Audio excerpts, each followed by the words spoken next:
From Fox 8 Sports, this is the Final Play, sponsored by your Southern Quality Ford dealer, built Ford tough. And the 2017 Nissan Titan, with America's best bumper-to-bumper limited truck warranty, Nissan Titan.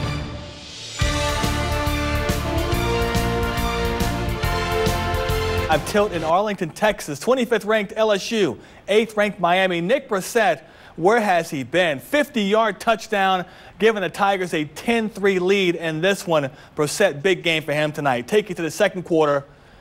And then once again, it's Brissett finishing off the drive with a 1-yard score. Tigers up 17-3 at that point. They are in cruise control. Just before the half, they go up 20-3. And how about the defense stepping up? Malik Rozier picked off by Jacob Phillips. He does the best. Rest 45-yard touchdown. LSU up 27-3. They get the win in their season opener. 33-17 is the final. Is your final, and so LSU begins the season 1-0 on the year. Welcome into the Final Play. I'm Juan Kincaid, and the college football season is off and running. The LSU Tigers were the last of our local schools to step to the starting line. All of our local teams kicked off their seasons this weekend. Perhaps the biggest shocker came from the boys in Thibodaux. Nicholls State went into Lawrence, Kansas, and knocked off the Jayhawks. But I question just how much of an upset win this was by the Colonels, who've been knocking on Goliath's door for some time now. Remember the close calls in Georgia and Texas A&M in back-to-back years. But the Colonels knew that the Jayhawks were ripe for the picking, and Nicholls took steps early on to set the tone, scoring on their opening drive of the game. It wasn't all smooth for the Colonels, though, on Saturday. Special teams gaffes helped the Jayhawks back into it, but a late Nicholls field goal tied it at 20 and sent the game into overtime. Kansas settled for a field goal in extra time. That meant the Colonels, all they had to do was get themselves a touchdown for the win. Right hash snap, rolling out his score. Katie tucks it. He runs, he spins, and he reaches the end. He's in. A Nicholls knockout. KU is KO'd by the Colonels in overtime. A 26-23 win for the Nicholls State University Colonels. No, I mean, when you got a senior team, we got 26 seniors on this team, the guys who have been in a bunch of games. Look, and some of these guys that's on the team was 0-12, before we got here, and we saw the progress in the first year, the second year, third year, and now just some senior leadership is really big. That those guys never get down. We talked about too, knowing who we are, right, is one of the things that we had to do. And look, can't get too cocky or arrogant. There's a fine line between having confidence and getting too cocky, and our guys had that good confidence. The college football season for our local schools actually began uptown and in Monroe on Thursday. First Tulane, the Greenies have been calling their matchup with Wake Forest a tone setter for the season.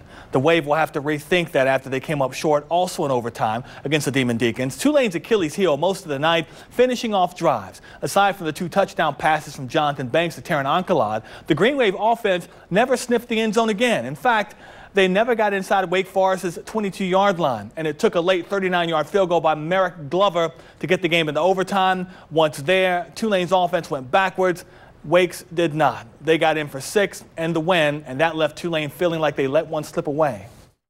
We need to finish these out. We've been talking about that a bunch in the offseason. We didn't do it, and we put ourselves in a position to win. And it's a good ball club. Beat A&M in a bowl game, and one of the better teams probably come into Yulman Stadium in a while. But we just didn't get a finishing game like we needed to. Yeah, that was very frustrating. Just being able to get them the ball back, in overtime. We needed it. They had 25 yards to drive the ball. They did a good job.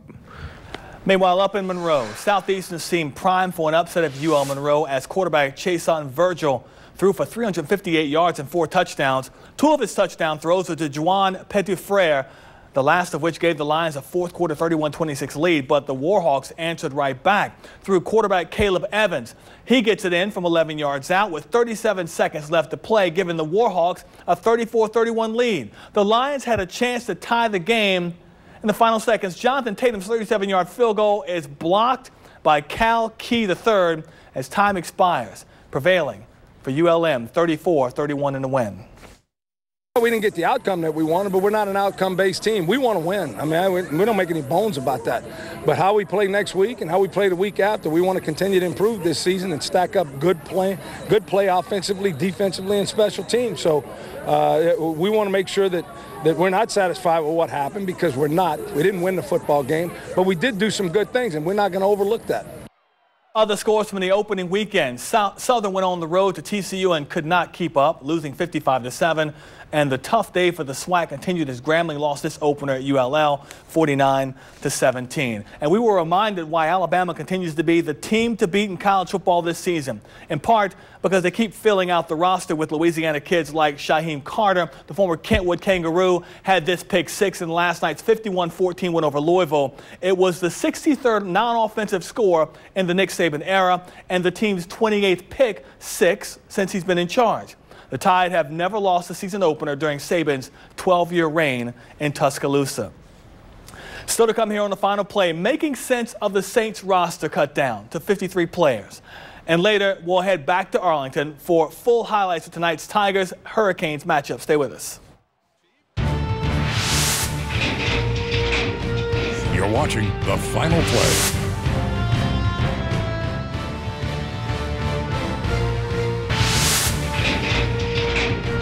You're watching the final play. Our Fox 8 catch of the week was a no-brainer, and it came from the Saints defense in their final preseason tune-up against the Rams. Alex Anzalone, the linebacker, showing his athleticism on this interception. It's plays like this that could see Anzalone in the starting lineup against the Bucs in Week 1. But for now, it's our clear winner of Fox 8's catch of the week. And just when you think you know which players appear to be locks to make the roster, you find out surprisingly they weren't. Sean Payton did warn us, though, throughout camp that everything was written in chalk. And beginning yesterday, Payton began using his eraser. Here's Sean Fazan. The Saints are officially down to 53 players, and while some tweaks are sure to come, the majority of their moves are now complete. And there were a few surprises, like at running back. Handoff inside, it's Jonathan Williams, and he stands up, walks into the end zone. Where in the race to replace Mark Ingram for the first 4 games of the season, it appeared Jonathan Williams was in the lead. Not the case, as the Saints waived Williams, leaving them with only Alvin Kamara and Boston Scott. At wide receiver, the Saints kept 6, including Tommy Lee Lewis and Austin Carr. They parted ways with Brandon Tate, who looked to be a lock as the team's top returner. At tight end, the team placed Michael Ho'omanawanui on injured reserve and kept converted wide receiver Dan Arnold. This is another spot the Saints could look around the league for options. Not all of the team's 2018 draft class made the roster. Tackle Rick Leonard, cornerback Natrell Jamerson, and defensive back Cameron Moore, the team's 4th, 5th, and 6th round picks, were all waived. To cut 3 draft picks could be seen as yet another sign of how deep this team truly is. The initial 53 has significant Louisiana connections. Scott, Arthur Millette, Will Clapp, and Cameron Tom all survived final cuts.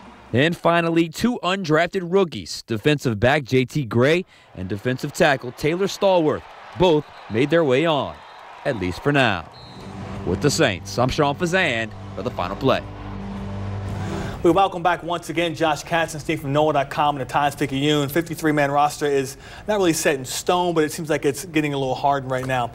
This seems like this is one of the most unpredictable cuts that Sean Payton's had since he's been here. You agree? I think so. I mean, it's so different every year, and I think this year the challenging thing was that they had so much proven depth already that, you know, if you were a rookie trying to make this team, you really had to impress. And we saw, obviously, they go ahead and cut 3 of their draft picks. You had the 4th round pick, Rick Leonard, and then the 2 defensive backs, Natrell Jamerson and Cameron Moore. Those 2 guys ended up getting picked up. But, I mean, ultimately, most of those guys were competing against veterans that had either proven themselves elsewhere or with the Saints. I mean, if you have to decide between Rick Leonard or Jamon Bushrod, it's a pretty easy decision just because Bushrod has done it before. He's played multiple positions. And, you know, that doesn't mean that it was impossible for a rookie. I mean, we saw Taylor Stallworth and J.T. Gray, who I know a lot of people out there don't know, but 2 undrafted guys made it. So, yeah, I mean, I think it's always pretty unpredictable. I don't know. I haven't gone and compared it to previous years, but certainly I think there were a few surprises. I think you're right. Running back depth was deep when they were in training camp. They come out light as they exit training camp and exit with the cuts, which kind of surprised me a little bit.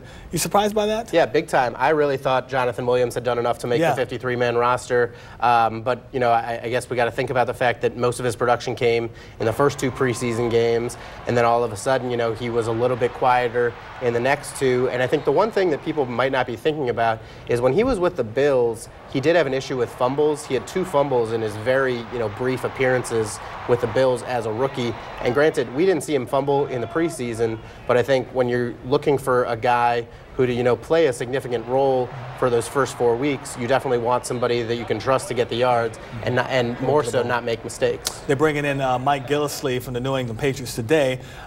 It seems to me that Sean Payton would prefer someone that has experience in the game to take over Mark Ingram's carries. I would think so, yeah. And Gillislee is a perfect candidate. As soon as the Patriots cut him, I think most people, you know, around the league thought that he might be a good fit for the Saints, especially after they cut Jonathan Williams, because behind Alvin Kamara, you don't really have a guy that you trust running between the tackles. I mean, they have Boston Scott, the rookie, but, you know, I think he's more of like an edge guy.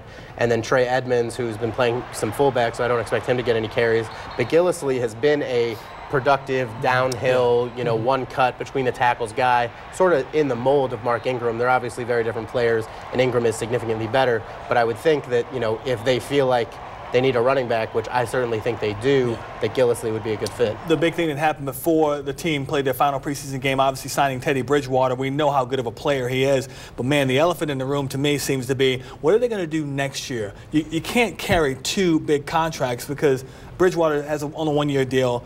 Breeze will be on the last year of his deal. How does that play out? I wish I knew, Juan. That's confusing. That's definitely the biggest question. And as soon as they traded for Teddy Bridgewater, I think everybody wanted to know what that meant for the future. I mean, everyone is so, you know, eager to say this guy's the heir apparent. And while certainly Teddy Bridgewater is the best, you know, number 2 they've had since Breeze has been here, I don't know that, you know, if he wants to stay here and wait. He said he's open to, you know, staying and waiting, but he's going to want to get paid, and next offseason someone is going to be willing to pay him. So I've basically been under the suspicion that if the Saints win the Super Bowl, Drew Brees will retire, and if that's the case, then they'll be able to, you know, pay Teddy Bridgewater whatever they need to. But the other issue there is I think this team with, you know, so many good draft picks last year, and then eventually they're going to have to pay Michael Thomas, Andrus Peat. You know, you go, like I said, the draft picks last year, Kamara, Lattimore, Ramchik's going to command a big deal if he keeps playing like this. So I was thinking that it would be in their best interest to get a rookie quarterback because of the pay scale. You know, that would open things up so much for them. That was the case with Russell Wilson and the Seahawks. That's why they could have such a great defense. So it's definitely going to be a risky endeavor no matter what they do with Teddy Bridgewater. And I'm certainly, you know, curious as everyone else. As we turn the page to the season opener against Tampa Bay this Sunday here inside the Dome, what's the biggest concern with this team right now you see? I think it has to be running back, which we touched on, or tight end. I think just because we don't talk about that enough, and losing Hooman to IR is actually a much bigger deal than people realize, because you think about last year, him and Josh Hill were the primary tight ends even before Kobe Fleener got hurt, just because those guys are such good run blockers. And having those guys out there, a lot of times, you know, both on the field at the same time, that's a big reason of why the run game turned around so well. So all of a sudden, you know, Josh Hill will still be out there, but I don't know how great of a blocker Ben Watson is at this point of his career. I think, you know, they got him more to be a receiver. And then, you know, Dan Arnold is definitely more of the receiving type of tight end. So I'm curious to see if they'll go out and get a more blocking-focused guy, you know, to help with the run game. Yeah, help with the run game, help with tight end. We'll see what happens going forward here with Josh Katzenstein from NOLA.com and the Times-Picayune. Josh, thank you. Thank you. All right. Filled out, and here's what's the guys that are on it. Quarterback J.T. Barrett on top there. Jonathan Williams signed late this afternoon. Keith Kirkwood, tight end Garrett Griffin, and tight end Deion Yelder also on the list. Also, offensive lineman Rick Leonard, who was the team's 4th-round pick, is on there. Another offensive lineman, Nate Wozniak, is on the practice squad, as are defensive players Woodrow Hamilton IV, Vince Beagle, and Alex Jenkins. So we're now finally in game week for the Saints, and we're going to hit it hard starting tomorrow night on the Black and Gold Review Show. Sean Vazan and I will be joined by Saints Hall of Fame running back Deuce McAllister as we get you set for the team's opener. And remember, you can also get those questions to us for the show by pulling up your Final Play app, clicking on the Final Word feature. The Black and Gold Review Show comes your way tomorrow night at 10:35 here on Fox 8. Still to come on this show tonight, we'll put a bow on what was a very busy first week of high school football. Stay with us.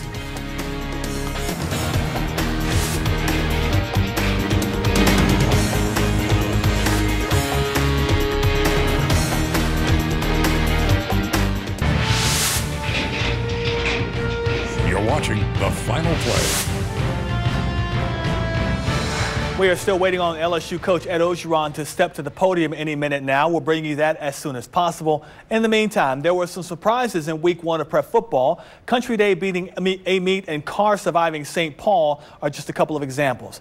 And there were also plenty of big plays. Player of the week worthy plays, but none better than what our camera captured up in Baton Rouge, where Riverside running back Cash Foley ran circles around and through the Southern Lab defense. Rebels could have used more cash, though, because they couldn't outrun the Kittens in the end, losing 42-13.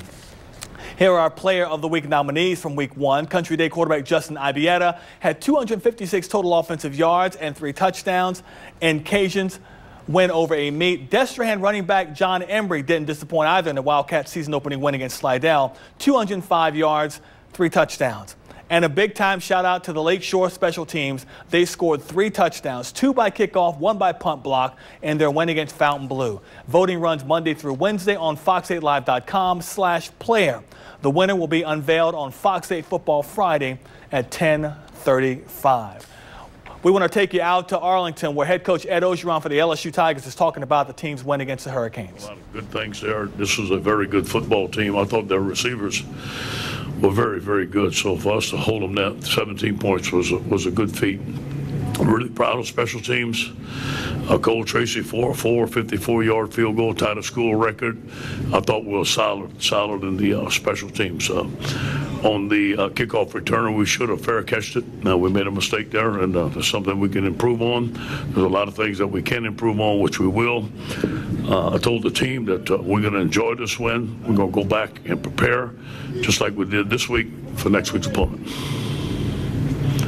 All right. Thank you, Coach. Let's go to questions. Remember, let's wait for the microphone to come to you for the benefit of our stenographer listening, and a state name and affiliation. We'll go here on the left side. Hey, Coach. Jacques Duce, WAFB-TV in Baton Rouge. Nick Brossette, just as patient as he was all these years, and finally has his night, huh? You know, look at the history. Deion Jones, Duke Riley, now Nick Brossette. And we saw it at camp. I felt that he was our most physical back. I'll tell you all that. I felt that he was going to have a good night, and he did. And I'm proud of Nick. Nick was one of our team captains for the game. He's been tremendous all camp, and I think that he's going to have an excellent season. Other questions for Coach? Okay, on Coach's left, first row. How would you grade Joe Burrow's first start? Yeah, I think he did great. You know, I mean, just managing the game, won the game. We scored 33 points. Obviously, there's a lot of things to fix. He was under duress. Had to call a couple of timeouts early. We weren't prepared for that. I'll take the blame for that. Get him better prepared. But I thought he kept his poise. Same thing with Saul Kemp, and he was able to get a win. We want to know, and that's what counts. Let's move to the right in the middle. Ed, you went through camp. You had some suspensions. You had some transfers. Yeah. How gratifying more is this after seeing all that and seeing the predictions and things like that? Yeah, you know, we can see it in camp that our team came together when those things happened to us. As you heard me say, a lot of time we block out the noise. I think the team meetings that we had, the leadership meetings that we had, again, I want to credit the leadership on this football team. They came together. I think all those things made us closer. We had a choice, and the choice was for it to make us closer, and it did. We'll stay on the right side here. Shea Dixon with 24/7 Sports. Do you have any update on Adrian McGee and Chase on? You guys? Yeah, not yet. Not yet. I don't know exactly what it is, but it looked pretty severe. Okay, on the front row on Coach's left. Brooks Cabino with The Advocate. You know, one of the first top 10 victories you guys have had in several years. I mean, what does this mean in your tenure, and what does it mean personally to you, but also to the program? Yeah, it's never about me. It's about the Tigers. And we just viewed it as we're playing the University of Miami. And it was our opening game, wanted to be 1-0. That's all it was about. Okay, here on the right. James Rand, Tiger Rag. Ed, what did you see from Jacob Phillips tonight? It seemed like he was kind of a difference maker in his first start. I'm really proud of Jacob. He's matured. He was the #1 linebacker 2 years ago coming out in the country. Now he's gotten better. He's blitzing. I know he's going to be mad that he had that face mask. I think that he's going to be a really good player for us. We'll swing back to the left. Coach Cole Tracy, you know, kicking at Division II school. A lot of people wondered how he'd do on a stage like this, and he gave you the lead early on. What an easy kick. I mean, what did that mean to get the lead in the job he did? Confidence. We had confidence in Cole, and we've seen the same thing in practice. But LSU head coach Ed Ogeron speaking to the media in Arlington after his team beat 8th-ranked Miami 33-17. We'll have much more from Arlington, including complete highlights. And we'll hear from the quarterback, Joe Burrow, getting his first collegiate start and victory as the LSU quarterback. We'll hear from him coming up next. Stay with us.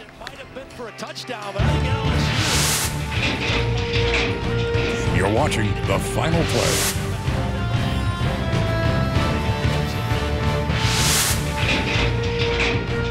You're watching The Final Play.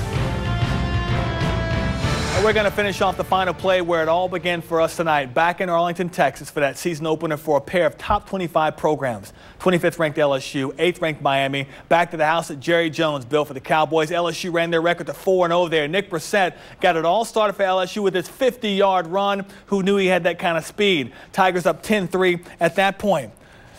Then Joe Burrow, how about the pass and the touch right here? Dropping it into Jamar Chase. It was a touchdown. It should have been called a touchdown, but he called him down to 1, so Brissett finishes it off. Next play, 1-yard score. LSU up 17-3.